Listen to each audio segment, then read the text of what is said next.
Hello and welcome to our advocacy module on identifying and preparing to engage with advocacy targets. This module will begin with some guidelines for defining advocacy targets or your audience, as well as tips for getting to know your audience, seeking common ground, and conveying evidence effectively. Again, there is no one-size-fits-all policy advocacy agenda. There are so many things that can influence your ability to be effective in this space, so I would just invite you to keep that in mind. In defining advocacy targets, you'll want to think deeply about who actually sets a policy to get a better idea of what avenues you have and what procedures you may need in your advocacy strategies. So, for example, say you noticed that the free health clinic that you work in has eligibility criteria that's set at 130% of the poverty level, but it's just too strict because many have fallen on economic hardship in response to the pandemic, since it's an area that has mostly service jobs and relies on tourism each year to support the job market. And more people are seeking supports to meet their basic needs, but on paper, they have too many assets to qualify for the help that they need. So you'd want to know, did the board of the agency set the policy, or is it the clinic, for example? Are they a part of a network of similar community clinics statewide that all receive funding through legislation that the governor signed into law? Or maybe there are federal funds that the agency receives, and the federal government is the one that determines eligibility criteria for recipients. Advocacy strategies for all of these different scenarios will look quite different. So first, you can ask yourself, who do you need to tell your message to? Who do you need to influence? If this issue is already on the ballot somehow, you may not need to even really think too much about this, but if you're starting totally from square one with your policy proposal, who do you need to go through to get an initiative on the ballot? And what do you think makes sense to do with each target, and how will that bring you closer to the goals you set? If it's legislation that will likely be heard in a committee, knowing what committee it will be heard in and what members are on that committee will be so helpful to you in the long run, because you can focus your advocacy efforts first on those who will have the greatest impact on your measure's success. In considering this, it's vital to think about what people, coalitions, organizations, groups, and legislative networks already are actively involved in related to achieving your goals. What can they do? Will they maybe lobby for you? Will they host events? Can you collaborate to establish and maintain relationships with the legislators in their districts? These are people who are already doing the work to some extent, and we'll talk about sharing resources, but just be thinking about potentially including outreach to or coordination with these groups in your plan. You may also find people or groups that are supportive of your policy solution or similar, but they might be unwilling for some of those reasons previously mentioned earlier in the series to put forth effort or resources to advance the solution without some additional convincing or pressuring.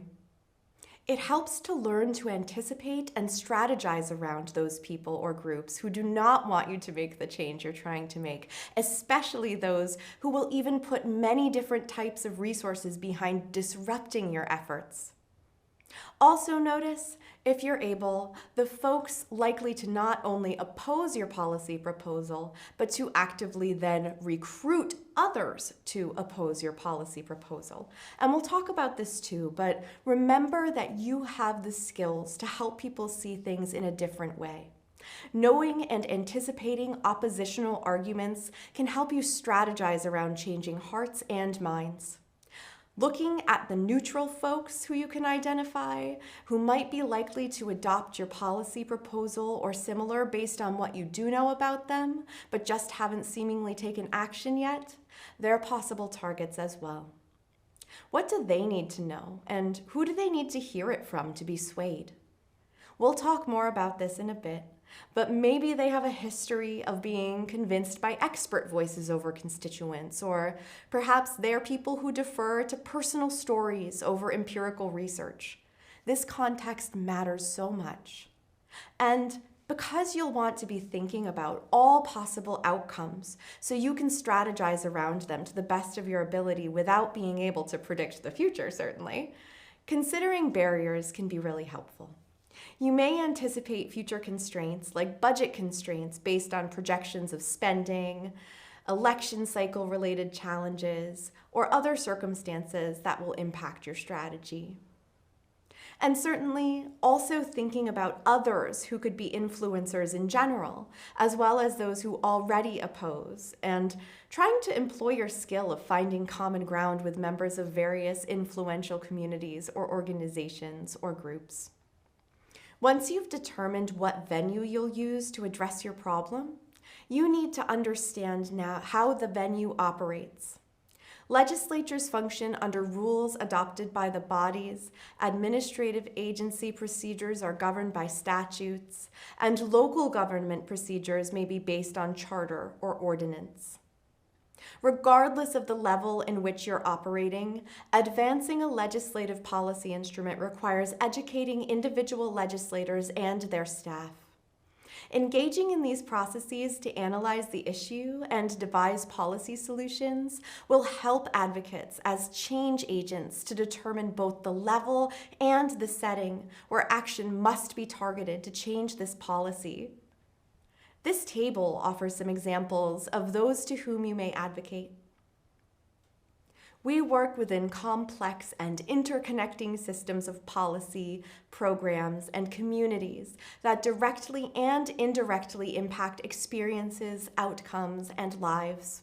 Generally, advocacy work is applicable at different levels, so it's up to you to really think about what makes sense for the issue you're looking at.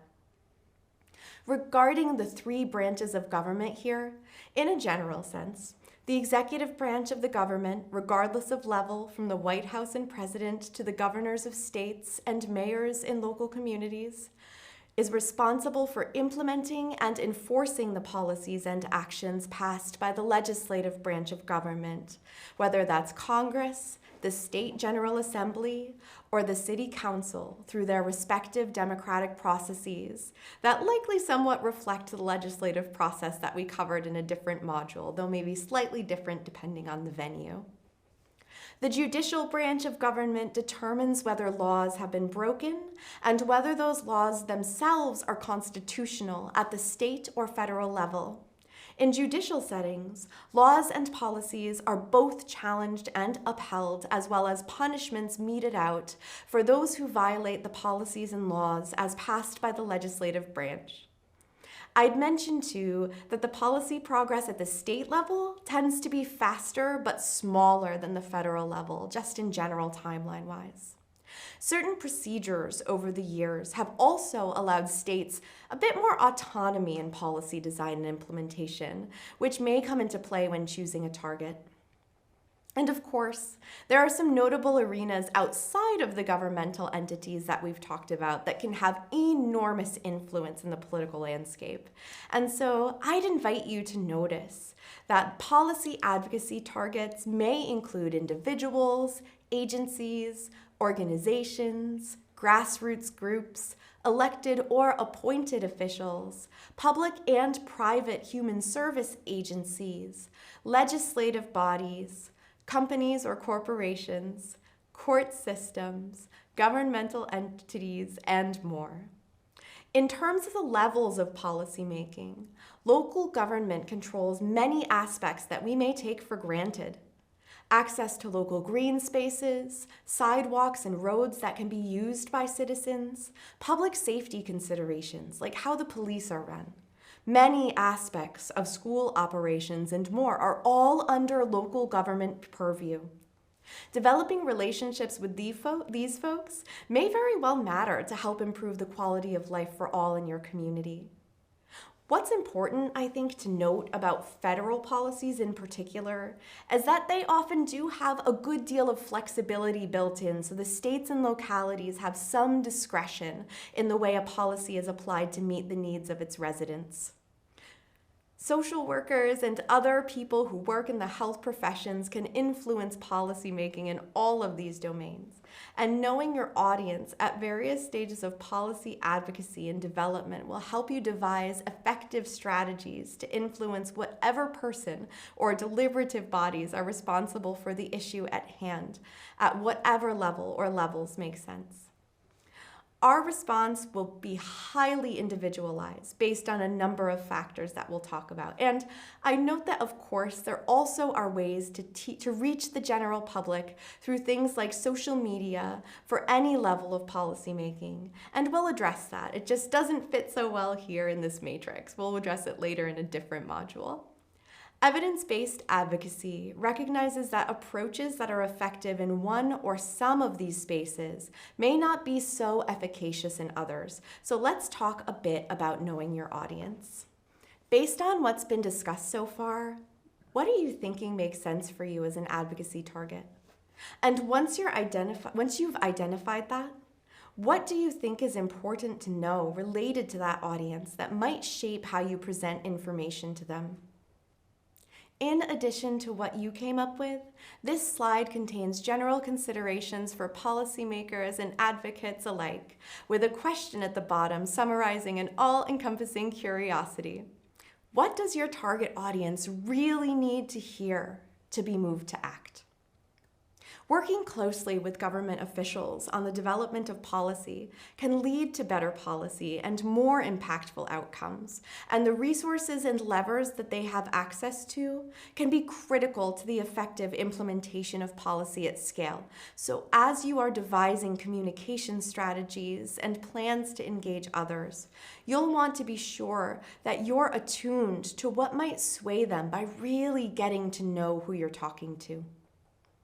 By becoming more familiar with legislators' backgrounds, advocates can deepen their personal relationships with people in power in order to further their policy agendas. Taking a look at their voting histories and also their professional and personal histories in terms of supporting causes similar or opposite to yours, and then trying to notice trends in what they prioritize and what they pay attention to can be key in identifying your target audience. Granted, I will concede that money, power, and votes are really at the top of most legislators' pyramids. And you can really think of that common interest that can feel a little disappointing as adaptive mechanisms of survival in politics. Having said that, there are many other things that they may pay attention to. It's important to approach every elected official, ally, stakeholder, constituent, potential partner, and others involved by starting where they're truly at, not where you want them to be. Policymakers may also have different ideas about what counts as good evidence, and you can find out a little more about this by paying attention to what they value and say and do. Learning takes place through the lens of deeply held beliefs, so understanding your target's values will yield different interpretations and ways to convey the way that you shape your conversations. You may also consider mobilizing the strategies on the lower half of this slide to inform and engage the public in important efforts to increase pressure on politicians to take action, from looking at the common ways people discuss the topics at hand to exploring other hot topics that you may be able to align with others around to get them on board for your solution. For instance, efforts to expand community-based positive parenting skill-building initiatives may not specifically mention that it could disrupt the intergenerational transmission of trauma in the text of a bill, but you can inject that perspective into the conversation while the time is ripe, which may alert more folks to the concepts and solutions that you're proposing. Which is actually a quite relevant segue into thinking about finding common ground and points of allyship, which is particularly valuable among those who've expressed opposition, as well as among those who seem like neutral parties, because you may have the opportunity to sway important people who can broaden your impact if you're willing to consider where compromise makes sense. The understanding is critical, and once opponents understand how and why the problem must be dealt with, their opposition may actually wane. And if they still have concerns, you may be able to assuage or accommodate them in a way that eliminates your target's opposition without compromising the attainment of your advocacy goal. Even if you can't accommodate or generate consensus with targets who wish to remain neutral or even are totally opposed, you'll have a clearer understanding of the basis of the opposition, and you can fashion a better rebuttal to arguments against your proposal and its implementation. You'll also want to provide all sides of the argument as transparently as possible when you communicate any of this information to everyone, but especially to folks who aren't already on board. Speaking to what might happen if we stayed at the status quo, how your policy solution helps, and revealing caveats of your solution, as well as alternatives, provides a solid foundation of information for targets to use to make important decisions. And when you're forthcoming in this way, you can generate trust and boost your credibility. Compromise is inevitable in policy advocacy because there are myriad competing demands, interests, values, and priorities. Wyoming Senator Mike Enzi once said that Congress can get more done by focusing on the 80% on which they can agree, and that it is counterproductive to be so rigid that no progress is made because of that existing 20% on which folks do not agree. There will always be a chance to improve upon what you have later, and so it's significant to note that with so many competing demands, it's unlikely we're going to see any policy solution or model legislation we construct adopted in toto or in their entirety. We can make evidence-informed, persuasive arguments that sway influential figures and entities that hold power to, at the very least, listen to and ideally respond positively to our arguments and gain support through paying attention to where the common ground lies. For this reason, it behooves advocates to approach every conversation with the intention to find commonalities. Having said that, there are bound to be some bright lines that you will not cross for various reasons when it comes to compromise, and that's okay. Being judicious and strategic in the way that you present this confrontation is key, as is supporting it with evidence that makes sense to the target, which brings us to knowledge is power. Research can inform pretty much every aspect of the policy process, though what you include and how you put it together certainly will differ for various targets. Knowing about what kind of evidence is most effective in different advocacy scenarios is important because if we're to improve outcomes, the communication must relate to the framing of evidence to influence the ways in which policymakers define problems and describe the political feasibility of the solutions we're proposing, which is what you see in the right-hand column of this slide. Some equity consideration examples would be looking at which groups are included, how key social groups are identified, how if we should rank populations within social groups based on need, identity, or positionality. Efficiency involves the least resources to produce the same objective, and there are different ways to think about how to define resources while balancing equity and efficiency. For example, does a public sector job and a Social Security payment represent a sunk cost to the state, or is it a social investment in people? That actual viewpoint will differ from advocacy target to advocacy target, but the concept itself is generally important to all and worth thinking about including in the materials that you provide.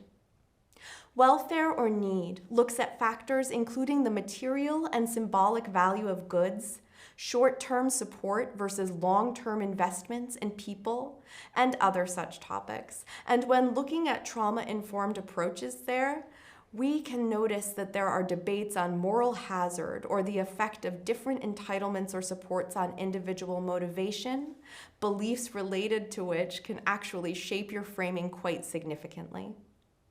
Liberty examines a general balance of freedom from coercion and freedom from harm caused by others, along with debates on individual and state responsibilities and decisions on whose behavior to change to reduce harm to what populations.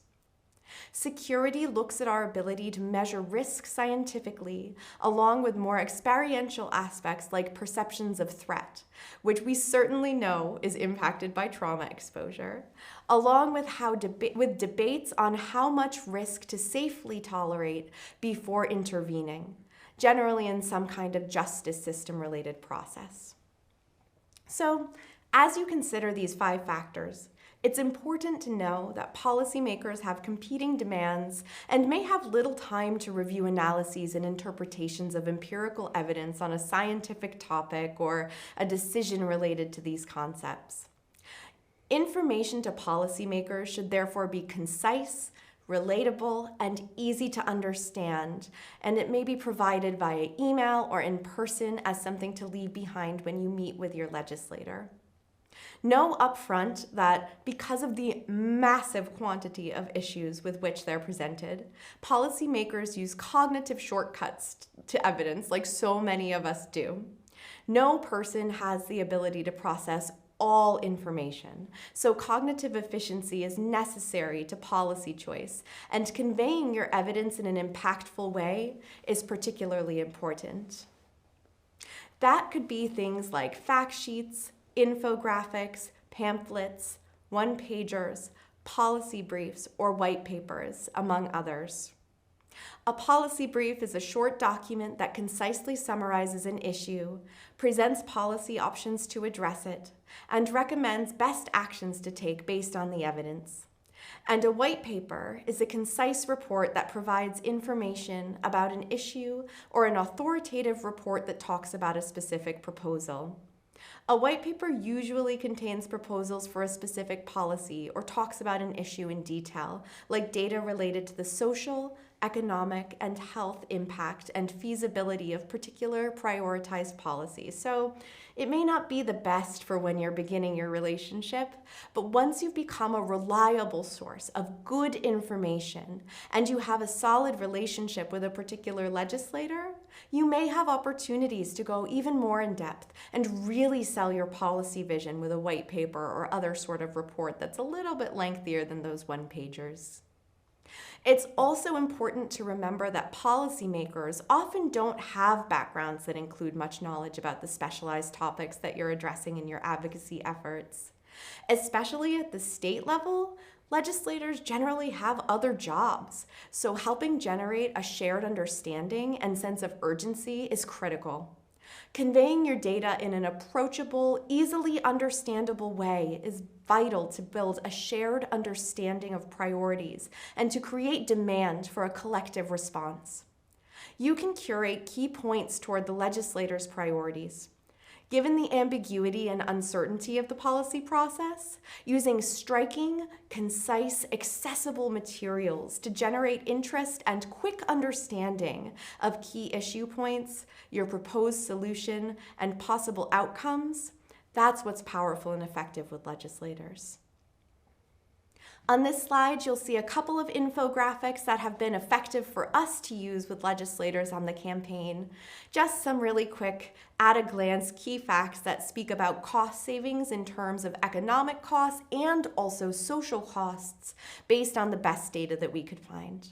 The full-sized infographics are linked on the slides if you're curious to see what facts we chose to include and how we chose to present them. The point of including these is really just to convey, though, that maximizing impact while balancing succinctness is a key skill to hone in advocacy. We've found it useful to quantify information where possible and have data to back it up. For example, only X% of children and adolescents in need of mental health supports receive it. In our state, that means that there are Y number of children not receiving the services that they need. To balance your data, you'll want to be sharing stories as well, since most research shows that a combination of data and storytelling have the greatest impact in advocacy work. And here's another example of capturing key information to help policymakers understand the problem and solution you're lifting up through your advocacy. And this one is from Star Commonwealth, with a focus on what they refer to as a post-pandemic trauma tsunami, in case you're interested in their work. And with that, based on what you've seen and what you're thinking about now, what do you think would be helpful for you to convey your key data in a way that makes sense to a person with absolutely no background in your topic of choice? What kinds of resources might you use?